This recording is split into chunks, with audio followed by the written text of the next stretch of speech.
Ridwan Kamil bersama Badan Kepegawaian Daerah Provinsi Jawa Barat meluncurkan aplikasi CASN juara.jabarprof.go.id di hadapan peserta ujian calon aparatur sipil negara di Kota Bekasi, Jawa Barat.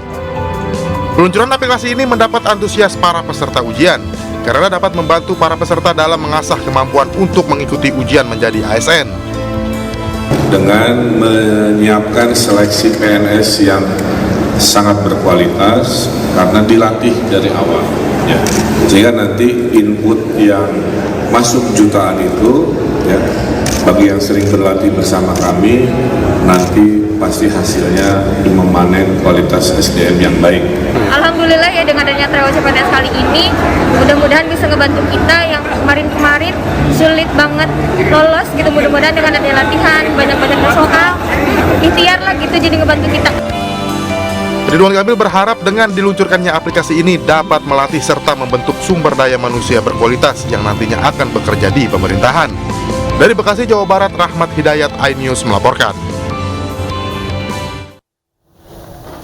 Pemirsa, sahabat Ganjar dan berbagai elemen masyarakat mengikuti senam sehat di Kabupaten Kuburaya, Kalimantan Barat. Pada kesempatan itu sekaligus mendeklarasikan dukungan terhadap pencalonan Ganjar Pranowo pada Pilpres 2024 mendatang.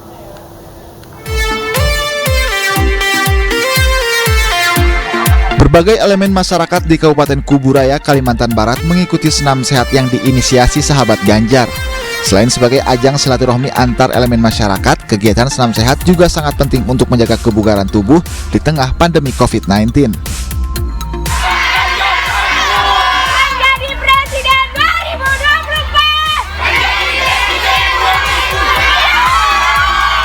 Selain senam sehat, warga juga ikut mendeklarasikan dukungannya terhadap pencalonan Ganjar Pranowo pada Pilpres 2024 mendatang.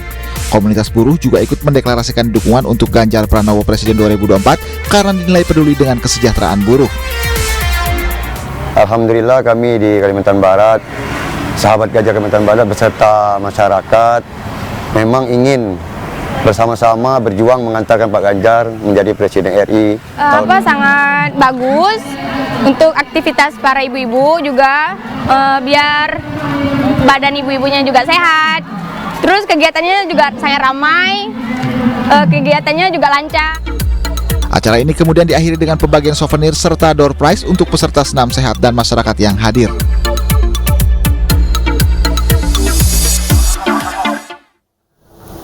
Polisi terus mendalami peran kedua tersangka penganiayaan santri di Pondok Pesantren Gontor, Ponorogo, Jawa Timur. Polisi juga mengusut dugaan keterlibatan pihak Ponpes dan rumah sakit dalam upaya menutupi kematian korban.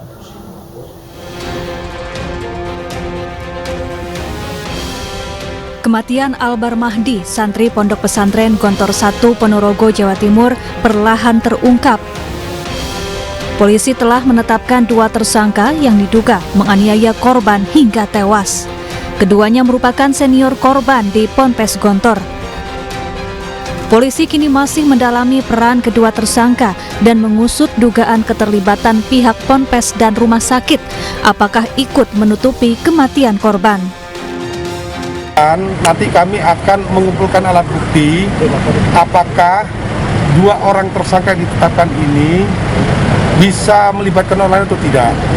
Kemudian yang berikutnya, bagaimana tanggung jawab dari pondok terkait dengan kejadian ini.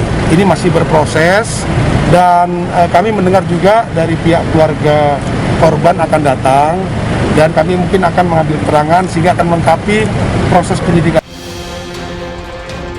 Peristiwa ini bermula saat korban bersama rekannya mengikuti perkemahan tak jauh dari Ponpes pada pertengahan Agustus lalu. Kemudian korban menghilangkan perlengkapan berkemah. 2 hari kemudian korban dan 2 rekannya dipanggil kedua pelaku. Para pelaku pun memukul kaki korban dengan tongkat pramuka dan memukul bagian dada korban hingga jatuh pingsan. Kedua pelaku lalu membawa korban ke rumah sakit Yasvin Pondok Gontor dalam kondisi sudah tak bernyawa.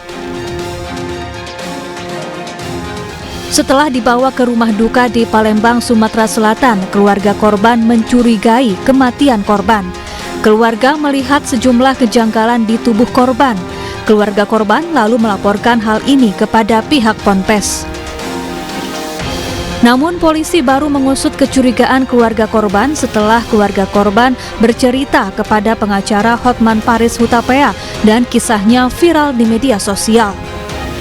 Tim Liputan iNews melaporkan.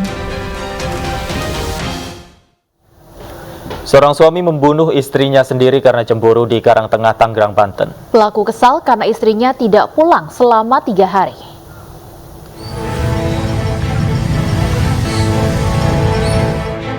Warga perumahan Ciledug Indah 2 Karangtengah, Tangerang, Banten digegerkan dengan tewasnya seorang wanita yang dibunuh suaminya sendiri. Pembunuhan terjadi di dalam kamar di mana korban dibunuh menggunakan senjata tajam. Pelaku kesal dan cemburu pada istrinya yang bekerja sebagai sales kabel fiber optik karena 3 hari tidak pulang ke rumah. Usai melakukan aksinya, pelaku langsung menyerahkan diri ke polisi. Aparat Polres Metro Tangerang Kota yang datang ke lokasi langsung melakukan olah tempat kejadian perkara dan mengevakuasi jasad korban. Laki-laki saudara J bersama anaknya datang ke Polsek. Dia melaporkan bahwa dia telah melakukan kekerasan terhadap istrinya yang mengakibatkan meninggal dunia. Kemudian dari laporan tersebut kita tindak lanjuti dengan melakukan pengecekan TKP.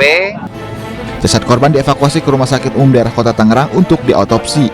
Sementara pelaku ditahan di Polres Metro Tangerang Kota untuk diperiksa lebih lanjut. Dari Tangerang, Banten, Sukron, iNews melaporkan. Sesosok jasad siswi SMP dimutilasi ditemukan warga di Sungai Banglo, Kabupaten Bantaeng, Sulawesi Selatan. Korban sebelumnya meninggalkan rumah sejak 1 September dan tidak pernah pulang.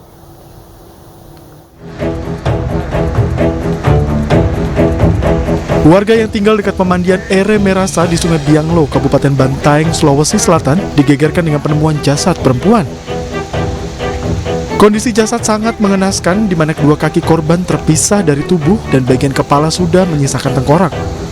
Jasad korban dibawa ke Rumah Sakit Bayangkara di Kota Makassar untuk diotopsi untuk mengetahui penyebab pasti kematian. Sementara kasusnya kini ditangani Satreskrim Polres Bantaeng. Jasad tersebut kita bawa ke Rumah Sakit Bayangkara untuk dilakukan otopsi sesuai dengan persetujuan dari pihak keluarga. Setelah otopsi kita masih menunggu dari pihak rumah sakit kapan otopsi dan hasil seperti apa. Tentu dari saat itu kita dapat titik terang terkait penyebab daripada kematian tersebut. Korban diketahui berumur 16 tahun, warga Ere Merasa, Kabupaten Bantaeng, dan masih duduk di bangku Madrasah Sanawiyah. Menurut keluarga, korban meninggalkan rumah pada 1 September 2022 lalu dan tidak pernah pulang hingga dinyatakan menghilang.